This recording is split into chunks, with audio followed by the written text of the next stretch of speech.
Hi, welcome back to the channel. The camera's moving again because Mr. Banks is kind of jumps in my lap every time I want to make a video. So this is Oneness Fails Part 1.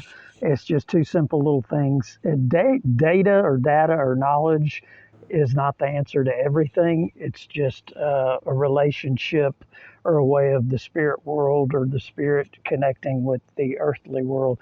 So one of the things to remember, so oneness and Trinitarian or Trinity is not in the Bible.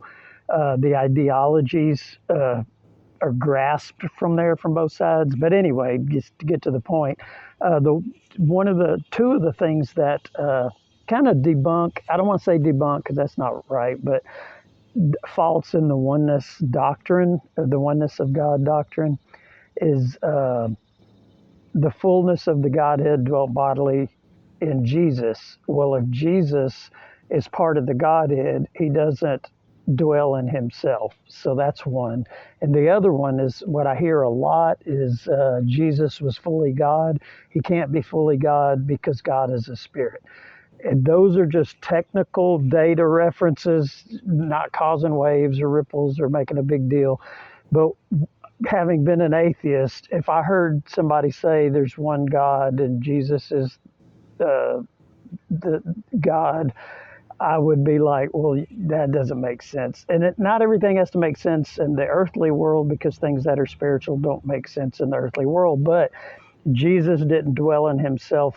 So the fullness of the the Godhead bodily, that means the word Godhead, the devil has turned the definition of the word Godhead into how many people sit on a throne or in a body. And the word Godhead just means deity, the essence, the almighty everything of God dwelt in the body that could fit. So those are just two things to remember. Doesn't mean the Trinitarian thing is right either, because it says from the beginning, Jesus and John or First John, which actually, if it's from the beginning, that means he has a beginning.